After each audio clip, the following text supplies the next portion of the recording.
Welcome to JC Sports. I'm your host, Joe Chap. Detroit Lions News podcast on the JC Sports YouTube page. I'm your host, Joe Chap. We're going to be talking about the Myles Garettt situation.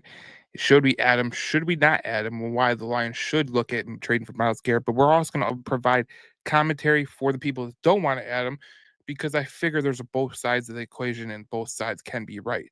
There's no side that you can say is wrong. There's no side that you could say is totally right, because every one of these situations comes down to a few different things. And obviously, the media, 97.1, Woodward Sports, some of the Free Press, some of the new Detroit News, some people at the various Detroit sports websites, they're saying exactly like, let's go trade for Myles Garettt. And I understand where they're coming from.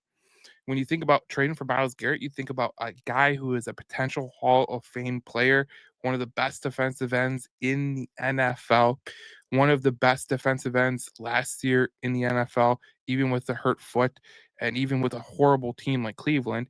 And you look at him and pairing him with Aiden Hutchinson, because pairing him with those two, that could be a dynamic duo that can't be stopped. And if you kept Zadarius Smith, that could add a different dynamic. And we obviously seen this year what happened when injuries came into the fold. We all know injuries can happen in the NFL. So why can't you add a guy like Myles Garettt? There's people that say, a lot of things about the contract and all that stuff, but I think that can be worked around. We'll figure it out, because obviously when you talk about the Lions and coming to Detroit, obviously he knows Zadarius Smith. He can get a good clue on what Detroit is all about. And second of all, Myles Garrett's busted his ass for the Cleveland Browns franchise, and he has got nothing from return. You imagine what he would do in Detroit? That would be pretty crucial. But today on the Dan Patrick Show, Albert Breer said something about him being the preferred destination for him personally would be the Detroit Lions. All right, final 30 seconds. We're going to play the Myles Garettt game later on. Where will he go? I'll let you have your... My favorite destination would be Detroit. Oh. I just think about that. Like, I'm like, they're in a spot now where they don't need their first round pick. They don't really need to keep stocking. They may be in a position where if you're them, you could almost say, like, we may only have 5 or 6 rookies make our team. You know what I mean? Like, so are they in a position now where it's like we can start to flip picks?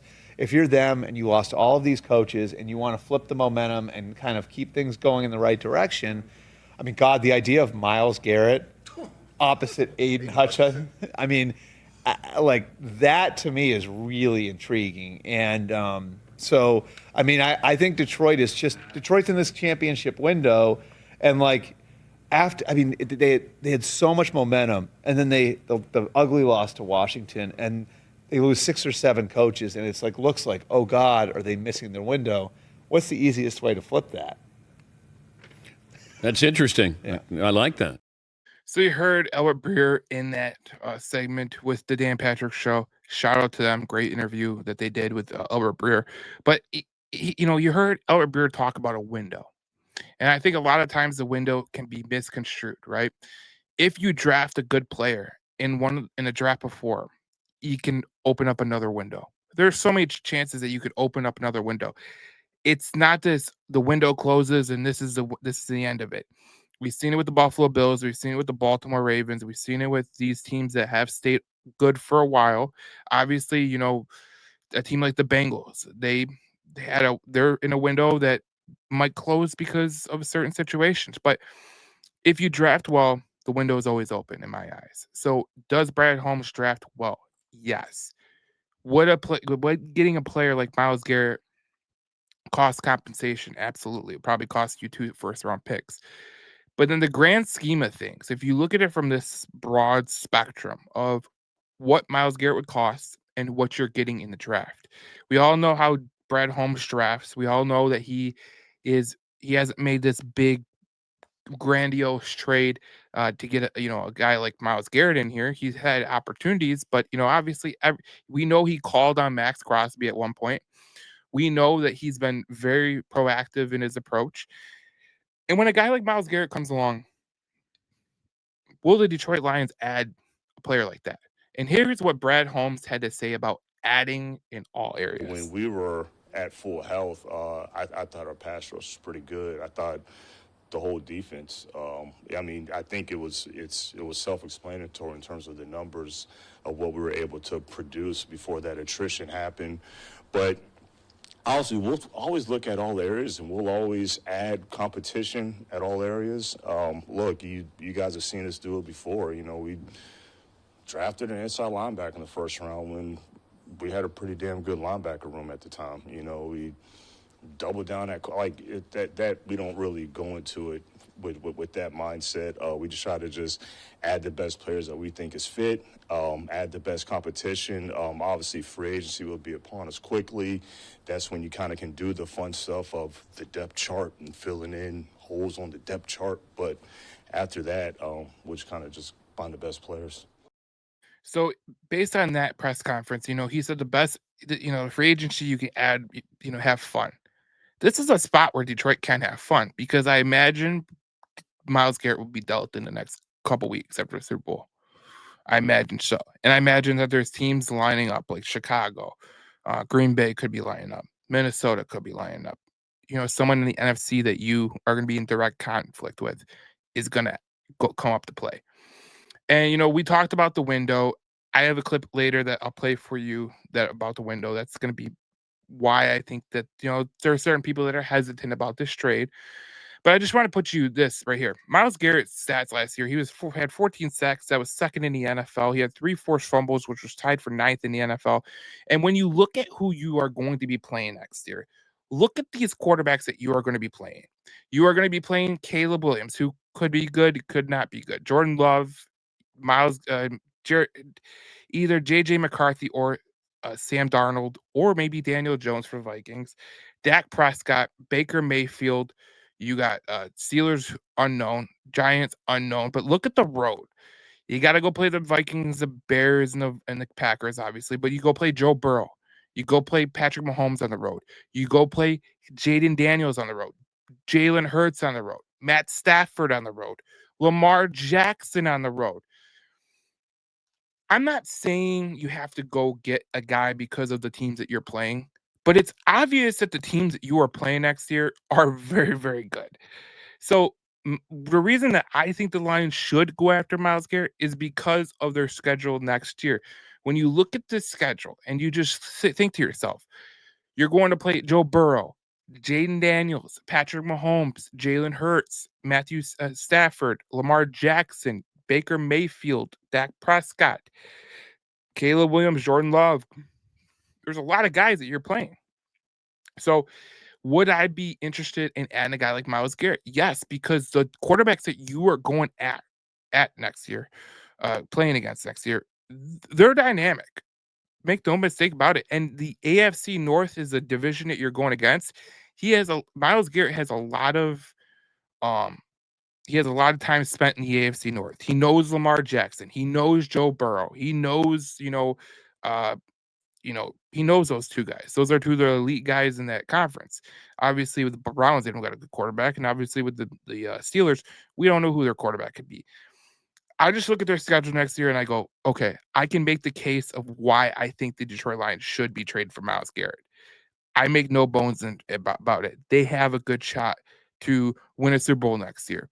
And we don't know when Lee McNeil is going to come back. We don't know how this schedule is really going to come to play, like who you're going to be going against in the first 6 weeks, because Lee McNeil might not be back till middle of October, early November. So that's what I look at with that, because you're going to need pass rush against these quarterbacks. These quarterbacks are very effing good that you're going to be playing next year, like Mahomes, like Jalen Hurts, like Jane Daniels, Joe Burrow, Lamar Jackson, all those guys. They could really kill you if they get time. And we know Hutchinson's going to be back, but what can we expect out of Hutchinson in his first 3 or 4 games back? If you allow a little bit of, oh, well, he's going to catch up to speed real quick, that's not reality. I don't look at it as reality. So I want a good player who, I can get Hutch to, take his time coming back. Like, we'll rotate Za'Darius and him on certain plays just to keep him fresh. Because at the end of the season, you're going to need a fresh Hutch. And if he's been, if you gave him a month to kind of reacclimate himself, I think by the end of the season, you're getting the best Hutchinson possible. So that's what I look at with this. But, a lot of people talking about why they don't want to trade for Myles Garrett. I understand that as well. Here is what Mr. Brad Holmes said about the window, as all media always talks about the window. Um, this is an interesting conversation. It's probably relative to what you would say. Is there a window, or is there a window that you need to stay in? And I think that we've done a good job doing our best we can to avoid windows. And I understand that contracts come up and contracts come up, and stuff happens. But we feel so good about our young core and young nucleus of players, and we feel really good about our quarterback and how he's playing, and him having let's call it an MVP caliber season this year. So I just think that all the pieces are in place, that I don't really feel walls closing in or a window. And again, we kind of make an effort to avoid those kind of things. You heard Brad Holmes say they avoid to try to, avoid the walls from coming in.